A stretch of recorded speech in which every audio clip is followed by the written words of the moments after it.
Let's talk about two really cool shots. I've hit two pretty good shots to this hole, but I've just come off the back of the green. Now this is something that happens quite a lot on the PGA Tour and in America. You get these quite high collars of rough around the green. You can see my ball is nestled against the rough and there's a lot of grass behind the ball, so it makes it difficult. If I'm going to try and get the club head on the back of the ball, I'm probably going to have to come quite steep. But there is another way that you can play it. If we use the sand iron, and we use the leading edge of the sand iron here. So we forget the bounce, we're now going to use this leading edge of the sand iron to actually strike the ball. Now what happens is if we lean the club too far forward, we really reduce the angle on that leading edge. However, if we let the club head sit back, the leading edge now is quite a big target, and that's what we're going to do. We're just going to hit the middle or the top of the ball and it will just pop out with a lot of topspin. We won't get any grass caught between the club face and the ball. Really simple shot. So watch what I'm going to do. I'm going to take a normal putting stance, but I'm just going to let my hands drop behind me. So if we look from that angle, I'm going to let my hands drop behind me so the club can come in and just make contact with the middle of the ball. Really simple to produce. I'll roll one down there to the hole. Quite a quick one down here this is. You can see the ball just pops out and I can get it down there and save my par from what is actually quite an awkward position.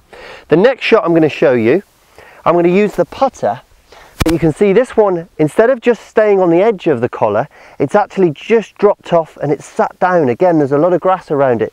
So yes, I could get the sand iron and actually chip it out, but I might trap too much grass behind the ball. It may come out soft. So what we're going to do is we're going to use the toe of the putter this time. So we're not going to use the face, but the toe. So what will happen is the toe will actually make contact with the ball. You can see with such a small area, there's not much room for grass to be trapped there. Again, this is the sort of shot that can look quite difficult, but in reality, if you understand how to play it, it's really quite simple.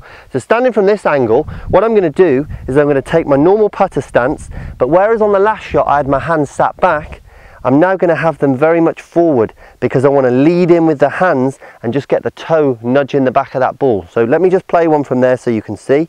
Very simple stroke, boosh. The toe of the putter would come in, make contact with the ball, and you'll see the result. It'll come out really smoothly.